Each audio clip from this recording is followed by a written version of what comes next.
მაური მოხვა გადაწყვეტილების გამოცხადება საქალაქო სასამართლოში, როგორც ხდომათა დარბაზში, ასევე ეზოში. 11 პირი პატიმრობაში დატოვეს. მსახიობ ანდრო ჭიჭინაძეს, იუმორისტ ონიზე ცხადაძესა და ასევე კიდევ 9 პირს საპატიმრო ვადა გაუხანგრძლივეს. მოსამართლემ არ გაითვალისწინა დაცვის მხარის შუამდგომლობა აღკვეთის ღონისძიების პატიმრობის გირაოთი შეცვლის შესახებ. მოსამართლე ქეთევან ჯაჭვაძემ დააკმაყოფილა პროკურატურის მოთხოვნა. გადაწყვეტილების გამოცხადებას მოყვა დამსწრე საზოგადოების შეძახილები. მონებო სალომე ვოკუჩავა აშუქებს რეჟიმის პატიმრების სასამართლოს ხდომას, ის ახლა პირდაპირ ეთერში ჩაგვერთვება და მოგვიყვება როგორც ხდომის მიმდინარეობის შესახებ, ასევე თუ რა მოხვა ამ ხდომის დასრულებას. ვახო ქეთევან ჯაჭვაძის გადაწყვეტილებას ხმაურიანი შეძახილები მოყვას ხდომათა დარბაზში. პირველი ვინც პროტესტი გამოხატა, ეს თავად ბრალდებული ონისე ცხადაძე იყო. მან მიმართა მოსამართლეს და მოსამართლემ ხმაურის ფონზე დატოვა ხდომათა დარბაზი. პროტესტისა და შეძახილების ხმა ისმოდა როგორც ხდომათა დარბაზში, ასევე დერეფანში საქალაქო სასამართლოში, რომელიც სასამართლოსი შემდეგ კი პროცესმა გადმოინაცვლა უკვე საქალაქო სასამართლოს ეზოში. საკმაოდ დიდი რაოდენობით პოლიცია იყო ადგილზე მობილიზებული, მოხდა ინციდენტიც თან რამდენჯერმე, მათ შორის ერთ-ერთი გამოიწვია თავად საპატრულო პოლიციის წარმომადგენელმა, რომელიც დასცინოდა აქციაზე შეკრებილებს საქალაქო სასამართლოს ეზოში, რამაც რა თქმა უნდა გამოიწვია აქ შეკრებილების გაღიზიანება. რაც შეეხება თავად დამსწრე საზოგადოებას, ბრალდებულების მეგობრებსა და ოჯახის წევრებს, ისინი მაინც ელოდებოდნენ დღეს გადაწყვეტილებას, რომლის მიხედვითაც ბრალდებულები დატოვებდნენ საპატიმროს, თუმცა არც ადვოკატების და არც ოჯახების ბრალდებულების პოზიციები დღეს მოსამართლემ არ გაითვალისწინა და 11-ვე პირი დატოვა პატიმრობაში. ოჯახის წევრები უსამართლობაზე საუბრობენ, ამბობენ, რომ მიუღებელია მათთვის ეს გადაწყვეტილება და ახალგაზრდა ბიჭები ისჯებიან სამშობლოს სიყვარულისთვის. პატიმრობა დარჩეს უცვლელი. განჩინება გადაეცეთ საქართველოს სისხლის სამართლის საპროცესო კოდექსის 206-ე მუხლის მეშვიდე ნაწილის გათვალისწინებულ პირებს და ორგანოებს.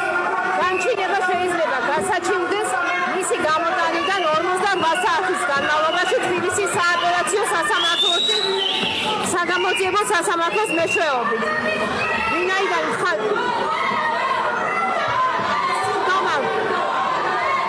ისმინეთ განმარტება. ხდომა დასრულებულია, კარგად ჩარდებოდეთ.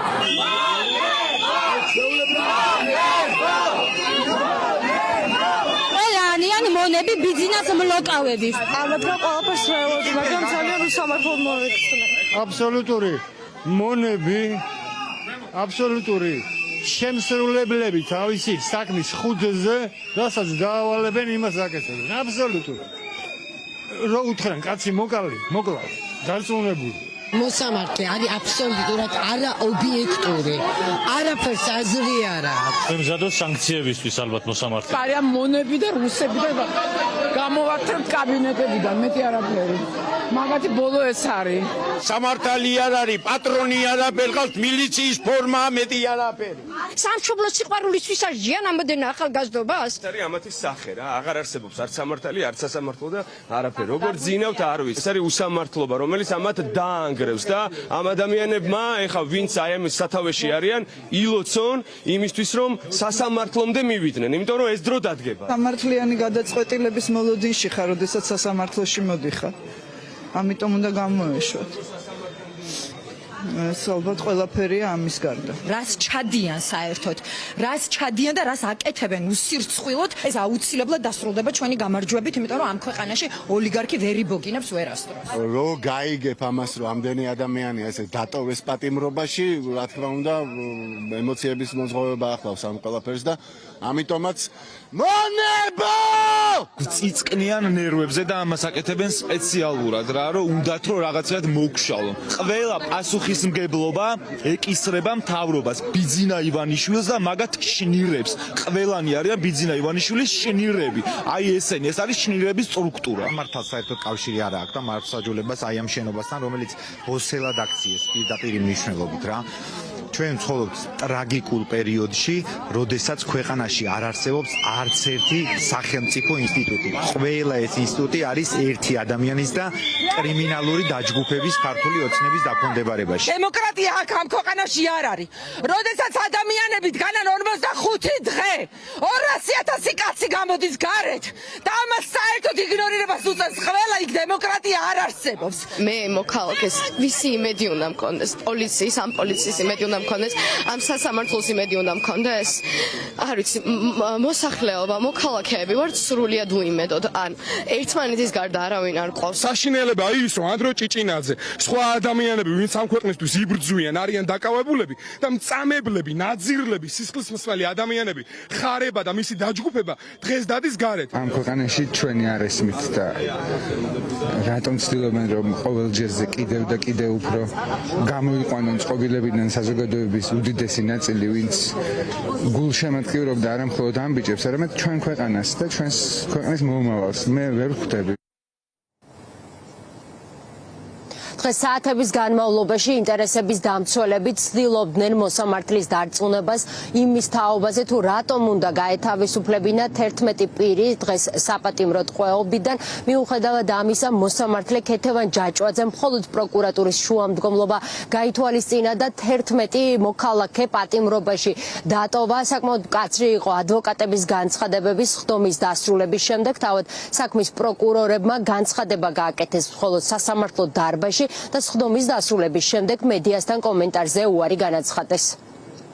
გადაწყვეტილება უკვე მიღებული იყო, წინასწარ იცოდა, წინასწარ გამოაცხადა და მე უბრალოდ ილუზია შეიქმნა, რომ 9 საათით 40 წუთით გავიდა ის უბრალოდ გარეთ, რომ რაღაცა გადაწყვეტილება მიიღო. ყველამ ვიცოდით რეალობა და კიდევ ერთხელ ვამბობ, ეს ბიჭები გაიმარჯვებენ, ეს ბიჭები დაადასტურებენ სიმართლეს და ის ადამიანები, რომლებიც ქვეყნიდან იქნებიან გასაქცევები, ისეთ მდგომარეობაში აღმოჩნდებიან, რომ ვერც ერთი ქვეყანა ვერ იქნება, სადაც შეიძლება რომ გაიქცეს. მიმაჩნია, რომ სასამართლოს გადაწყვეტილება იყო აბსოლუტურად უკანონო და დაუსაბუთებელი, საქმეში არ არსებობდა მტკიცებულება იმისა, რომ პატიმრობა გახანგრძლივებულიყო, ისევე როგორც სასამართლოს გადაწყვეტილება, ესევე პროკურატურის მოთხოვნაც იყო აბსოლუტურად დაუსაბუთებელი და მსგავსი სუსტი საქმე ძალიან დიდი ხანი არ მინახავს. კითხებოდა მოსამართლის განცხადებებში თავიდანვე, სანამ გადაწყვეტილებას გამოაცხადებდა, რომ ქონდა ნეგატიური განწყობა ბრალდებულების და დაცვის მხარის მიმართ, რაც ძალიან ცუდი პრეცედენტია. ზოგადად ესეთი რაღაცები ხდება ქვეყანაში, რაც სამართალთან არანაირი კავშირში არ არის და დღეს რაც მოხდა სასამართლოში, ამას თუ მაყურებელი უყურებდა, იცოდეთ, რომ ეს არ არის სამართალი. სხდომა დაიწყო საათნახევრის დაგვიანებით, მოსამართლეს მოუწია გადაწყვეტილების მიღება, რომლის თაობაზეც, რომლის გამოც დიდ დარბაზში გადაინაცვლა პროცესმა, რადგან შეკრებილები ვერ ეტეოდნენ მცირე დარბაზში, თუმცა მიუხედავად იმისა, რომ 150 კაცი იტევს სხდომათა დარბაზი, მოქალაქეთა დიდ ნაწილს მაინც ეზოში მოუწია დარჩენა. სხდომათა დარბაზში დღეს იყო ხმაური, არაერთხელ დაიძაბა ვითარება, მათ შორის მოსამართლის განცხადებების გამო. 7 საათის განმავლობაში ადვოკატები საუბრობდნენ იმ მტკიცებულებების შესახებ, რომელიც საქმეში არ დევს და სწორედ ამის საფუძველზე ითხოვდნენ სხდომისდან უკვე მოქალაქე პატიმრების გათავისუფლებას, თუმცა ბრალდების მხარე ამტკიცებდა, რომ მტკიცებულებებს აგროვებს, ამისთვის დამატებითი ვადაც ითხოვა გამოძიებამ და სრულად დააკმაყოფილა მოსამართლემ პროკურატურის შუამდგომლობა. 45 დღიანი პროტესტის ფარგლებში არაერთმა იმ მოქალაქემ, რომელზეც იძალა და სპეცრაზველმა ჩვენთან ინტერვიუების ჩაწერის დროს საკუთარი და ქვეყანაში არსებული მდგომარეობა მოაგონა კაფკას რომანს პროცესი. დღეს ანდრო ჭიჭინაძემაც მსგავსი შედარება გააკეთა.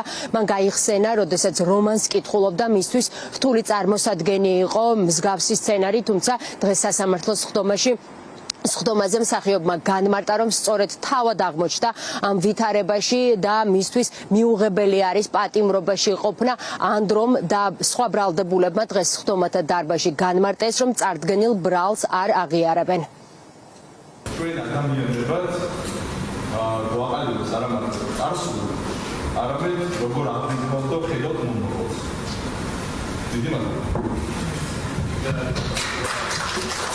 ტაში ბრალდებულის როლშიც დაიმსახურა მსახიობმა ანდრო ჭიჭინაძემ, რომელსაც რეჟიმი საქართველოს ევროპული მომავლის დასაცავად მშვიდობიანი პროტესტისთვის სჭის. ხანგრძლივი დუმილი სასამართლოს დარბაზში დღეს დაარღვია. უდანაშაულობის მტკიცება არც უცდია, რადგან როგორც აღნიშნა, თავს აბსურდის მონაწილედ გრძნობს.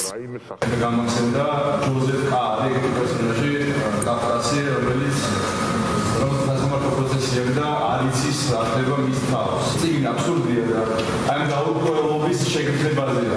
ვფიქრობდი, როგორ შეიძლება რომ ეს შეგრძნება რაღაცნაირად პრაქტიკაში დაცოცხლდეს. რაღაცნაირად მოხერხდა. ერთადერთ აკრძალვას არ მივიღებდი რუსთაველის გამზირზე მისვლას. დანარჩენი ნებისმიერ ადგილზე შეგიძლიათ ამიგზავნოთ მისვლა და ან ქალაქის დატოვება. ეს კი რეზო კიკნაძის პასუხია მიმავის საფრთხეზე, რაზე მითითებითაც პროკურორები მის წინასწარ პატიმრობაში დატოვებას ითხოვდნენ. კიკნაძის სიტყვა უფრო ვრცელი იყო, განმარტა რომ თავს არათუ დამნაშავედ მიიჩნევს, არამედ დაზარალებული სწორედ თავადაა. რეზო კიკნაძე პოლიციელებმა ჯერ ძალის გამოყენებით დააკავეს, შემდეგ ლისზე აიყვანეს და ცოცხლად დამარხვით დაიმუქრნენ. ბოლოს კი მისგან ოპოზიციონერი პოლიტიკოსების წინააღმდეგ ცრუ ჩვენებაც მოითხოვეს. მოძალადე სისტემასთან თანამშრომლობას კიკნაძემ უარი თუ პასუხა. რუსეთი რო არ გვინდა მაგისტვის ვისჭებით? პუტინის დაკრულ ტაშს რომ აქედან ტაშით არ პასუხობთ მაგისტვის ვისჭებით? ევროპა რომ გვირჩევნია ირანს, ჩინეთს და ბნელეთს მაგისტვის ვისჭებით? 27 სასახლეში თუ მომიწევდა აქ ყოფნა.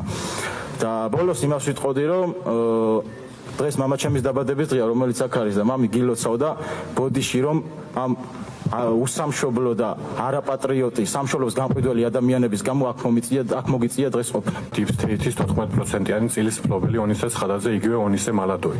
ასე, სისტემის დაცინვით საკუთარი სიტყვა იუმორისტმა ონისე ცხადაძემ დაიწყო. ჯგუფური ძალადობის ბრალდებით რეჟიმი მასაც 4-დან 6 წლამდე პატიმრობით ემუქრება. იცის ნამდვილი მიზეზი ქვეყნის ინტერესების დაცვაა და რადგან ასეა, ამბობს, რომ არც ტყვედ დარჩენის პერსპექტივა ადარდებს.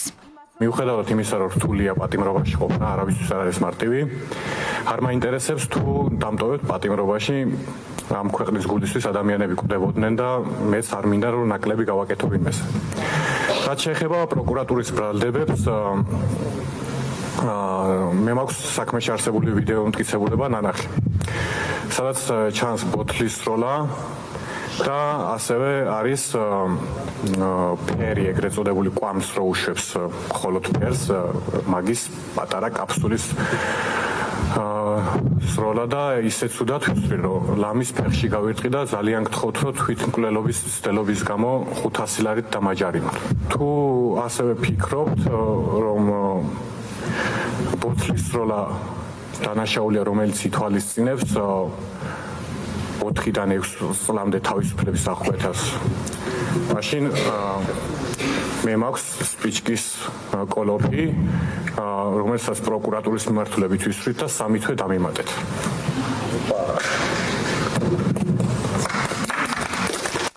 ასანთის სროლა ერთადერთი ეპიზოდი არ იყო, როცა დარბაზში ვითარება დაიძაბა. მდგომარეობა განსაკუთრებით მხარეთა მოსმენის შემდეგ. მაშინ გამწოვდა, როცა მოსამართლე ქეთევან ჯაჭვაძემ თქვა, რომ პროკურორების მოთხოვნა და გამოძიებისთვის კიდევ 35 დღის დამატება პრობლემას არ წარმოადგენს. მოსამართლის ამ განცხადებას დარბაზში ადვოკატების პროტესტი მოჰყვა. მათ ჯაჭვაძეს მიკერძოებული პოზიცია და ტონი დაუწუნეს. მოითხოვეს აცილებაც, თუმცა უშედეგოდ. ერთი წუთით. შემდეგ უკაცრავად პოზიციას წარმოვადგენთ, იმიტომ რომ ეს არის სამართლიანი სასამართლოს უფლების დარღვევა და ასეთ ფონზე ვერ გაგრძელდება პროცესი. მე განმარტავ თქვენ აცილების შუამდგომობას ვაყენებთ, იმიტომ რომ მსგავსი საკითხი იქ სადაც ახლა ჩვენ ვართ, ეს არის სამართლიანი სასამართლოს უფლების დარღვევა. ასე ვერ ვისაუბრებთ და მაშინ შევწყვიტოთ საუბარი ამ საკითხზე, ხალბატონო. რეჟიმის დაკვეთას სხდომათა დარბაზში დღეს 2 პროკურორი ახმოვანებდა. იმის მიუხედავად, რომ წინა სხდომიდან ამ პროცესამდე ერთი მტკიცებულებაც კი ვერ წარმოადგინეს. გიორგი მუკბანიანმა და ვაჟა თოდუამ შუამდგომლობა არ შეცვალეს და 11-ვე ბრალდებულის ისევ წინასწარ პატიმრობაში დატოვება მოითხოვეს. ბრალდებულებმა სწორედ პოლიციას განახორციელეს გარკვეული წინააღმდეგობა, ისროლეს სხვადასხვა საგნები, მათ შორის ქვები და მიიღეს მონაწილეობა ჯგუფურ ძალადობრივ მოქმედებებში. ამდენად ამ კითხვაზე პასუხი გაცემულია თავის ბრალდების დადგენილებიდანაც. ადვოკატებმა კი განმარტეს, რომ მიმალვის საფრთხეზე მითითება დაუსაბუთებელია. კიდევ უფრო აბსურდულია მითითება დანაშაულის გამეორების რისკზე, რადგან პოლიციელებზე ძალადობას პროკურატურა ვერც ახლა ასაბუთებს. იმოქმედოს პროფესიული სინდისით და თუ ეს არა, სანქცირების რისკი მაინც გაითვალისწინოს. ჯაჭვაძემ მიმართვა ადვოკატებისგან მოისმინა. პოლიტპატიმრები უნდა იქნეს გათავისუფლებული და თქვენ ეს შეგიძლიათ რომ გააკეთოთ რომ სიტუაცია განიმუხტოს საქართველოში და ამით კიდევ გეუბნები ძალიან დიდ პასუხისმგებლობას მოიხსნით და შესაძლებელია ისტორიაში ჩაეწეროს. არ მინდა ბატონო მოსამართლე თქვენ საქცილებუთა სიაში მოხდეთ არც ერთი აქვეთქონიზება არ უნდა იყოს გამოყენებული მის მიმართ, მაგრამ ალტერნატივის სახით ჩვენ თავაზობთ სასამართლოს 1000 ლარიან გირაოს. მოსამართლე ჯაჭვაძე რომ საკუთარ გადაწყვეტილებაში რეჟიმის პროკურატურის დაკვეთას ასახავდა, ამის მოუდინი არც სხვა ადვოკატებს დაუმალავდა. მათ შორის უშედეგო აღმოჩნდა ირმა ჭკადუას მცდელობას, რომელიც რეჟიმთან დაახლოებულ უფლებადამცველად ფასდებოდა. მისმის რომ ძალიან დიდია ცდუნება კონკრეტული ჯგუფის საამებელი გადაწყვეტილება მიიღოთ, მაგრამ ძალიან დიდ ბოდიშს ვიხდი გააჟღერეს ჩემმა კოლეგებმა თქვენი ხელმოწერა უნდა დავიდეს ამ განჩინების ბოლო გვერდზე პირადად სახელით და გვარით და არავნების ავტორების და მე გთხოვდით მიიღოთ ერთადერთი ჭეშმარიტი გადაწყვეტილება გააუქმოთ აღკვეთის ღონისძიების სახით გამოყენებული პატიმრობა. გთხოვთ რომ შეხედოთ აბა ბრალდებულებს პირდაპირ მუშაობით მართლა მინდა გთხოვოთ რომ შეხედოთ არ შეგიხედავთ ჯერ რაც აკვართ მას შემდეგ რაც რუსეთის მოქალაქის ვინაობა დაადგინეთ აბა შეხედეთ უნივერსიტეტს ხადაძე სულ მოსამართლეო გაიცით მე შემიხედავთ გიყურებდით სულ მუდმივად და არ შეგიხედავთ ეხლა შეგიძლიათ გადახედოთ ბრალდებულებს გაავს ეს ადამიანები გვანან ეს ადამიანები პასუხისმგებელი ადამიანებს ვინც არიან ეგეთი მონსტრები როგორცაც პასუხისმგებელი პროკურორები გვიხატავენ გთხოვთ რომ დავტოვოთ ეს ადამიანები აღკვეთ ღონისძიების გარეშე მე ვფიქრობ და გულწრფელად მგონია რომ ეს არის ერთადერთი სწორი კანონიერი და სამართლიანი გადაწყვეტილება და გადაწყვეტილება რომლისაც არ შეგხვდება არავის საბოლოო ჯამში და ხო თუ მაინც არ ვიცი რაღაცა ტიპის ხარკი უნდა გადავუხადოთ სახელმწიფოს და პროკურატურას ამ შემთხვევაში გთავაზობთ ალტერნატიული ღონისძიების გამოყენებას გირაოს სახით. ჩემი კრიტიკა მაგალითად თქვენს მიმართ არის, რომ თქვენ როცა წაიკითხეთ ბრალდების მხარის შუამდგომლობა, რითაც ისინი პატიმრობის ვადის გაგრძელებას ითხოვდნენ და საერთოდ გამოძიების ვადის, მე ვფიქრობ, რომ სასამართლოს არ უნდა გაეგრძელებინა. აბსოლუტურად სამართლიანად რჩება განცდა, რომ საქმის გაჭიანურებას ცდილობენ. აბსოლუტურად სხვას ვერაფერს ვერ ვიტყვი. ქეთევან ჯაჭვაძის გადაწყვეტილებით 11-ივე ბრალდებულს წინასწარი პატიმრობის ვადა კიდევ 2 თვით უხანგრძლივდება. მორიგი წინა სასამართლოს ხდომა 5 მარტს ჩაინიშნა. გამოძიება სასამართლოს მეშვეობით. ვინაიდან